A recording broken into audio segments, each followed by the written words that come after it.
Okay, so I hope, am I recording on the right screen here? I don't know if I am. I'll find out in a minute. So I just wanted to share a game that I had recently with one of the bots. It's a 700 rated bot. I think, you know, the bots are so non-human-like that it's, whatever they're rated, I just figure it's about half that. It's probably closer to 60 or 70% of whatever the rating is. Oops, that's too much of me. At any rate, so this is the game review, and let's see if we can start all Oh, the way that's back. how it's done? You saw your chance and capitalized? Let's see here. There we go. This is supposed to always be on top. At any rate. Okay. So hopefully you can still see. I'm going to shrink myself here a little bit. Okay.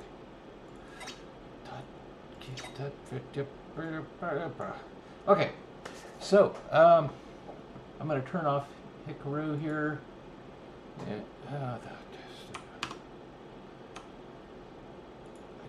put it always on top, and it still doesn't. There. Okay.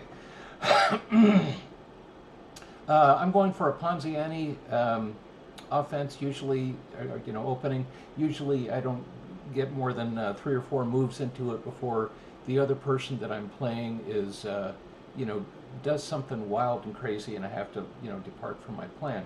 The basic plan in an opening is basically control the center as best you can, protect your king, and develop your pieces. Those are the three rules of the opening, and there are 11 golden moves. Any rate, basically that's what you're looking for in an opening. I'm playing with the white pieces, and I start with the E5 here.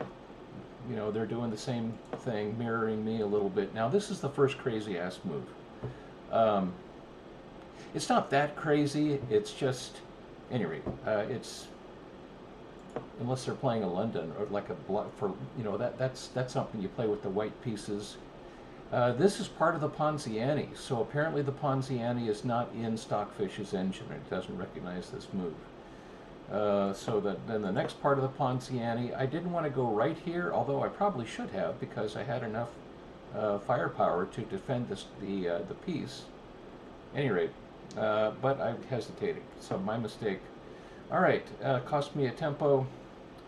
So I'm going to see if I can get that bishop out of here. If he wants to trade bishops, I'm okay with that. And he comes down with h4, or rather a5 from his perspective, my perspective rather. Not a great move, but it's not, I don't think it's a mistake. At any rate, so now I've finally got the courage to take the center. We take, and so I mean it's a free snack. So I mean, if he wants to give me his bishop, what can I say? Thank you. And so he's coming back with the knight, and again with these flanking moves, I'm not sure what that's about. Personally, I like to hold the center while I develop. I try to control the center. That means leave your pieces there unless they're directly threatened, and somebody, just be ready to trade, but hold the tension. And so the queen is, if she comes in, I mean, I can take her. It's not that big of a deal. Okay, so not sure what that's doing here yet. Kind of a weird idea, but bishop for a rook, I'll take it. So we're up to, I forget what are we at here, like 16. I think I get her in 29 moves. So just, I'm trying not to blunder stuff. If I lose something, I want to be consciously aware that I'm going to lose it, and have it be a conscious choice. So the review is giving me these arrows and telling me what it thinks, what Stockfish thinks is are good moves. sometimes I can see it during a game, oftentimes I cannot. Yes, I can capture that queen, and I think I do it. Let's see if I do that. Yeah, I do it.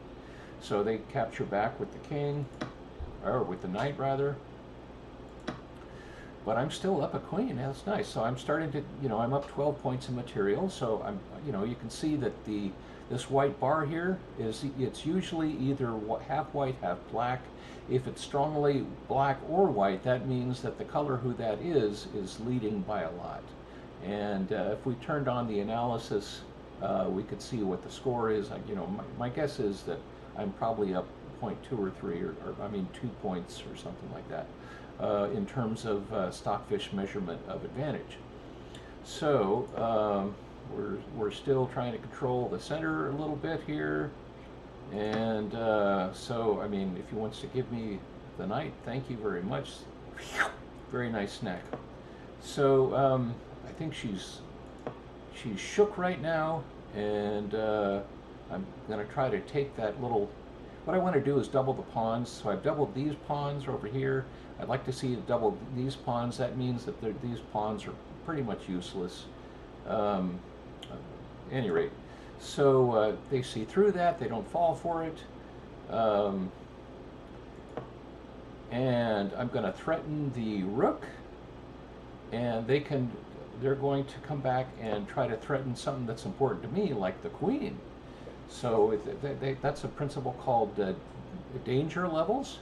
So yes, they don't want to lose a rook, but do I want to lose a queen? Will I sacrifice the queen just to get a rook? I don't think so. So I have to protect. This is a really good idea. However, in the game I did not see it. So I had to retreat the queen, lose a tempo, and now I'm thinking, okay, I want to take that rook. But they moved the rook just in a nick of time. So I'm thinking, move the pawn, threaten the knight, and when they're not looking, swipe the rook. So, they're probably going to mess with that idea here. Oh, I'm moving so I wanted to start controlling these files and connect my rooks, get them busy working. So, at any rate, so much for that idea. Now, my queen is threatened. If I were to take the bishop, which I would love to do, I would threaten, but then I don't, they would just take with the knight. So I have to back off. I have to run away, and that's I can live to fight again tomorrow. Now, what I'm going to do is build a battery, pile up the two rooks, the queen on this flank here, because this is where the battlefield is going to be. As it turns out, my plan, I have to modify it en route. So, I'm trying to build a battery here. So I want to have one more piece than they have defenders, one more attacker than they have defenders, and it turns out that I have a different idea. So why not attack on two fronts? So this is wide open over here.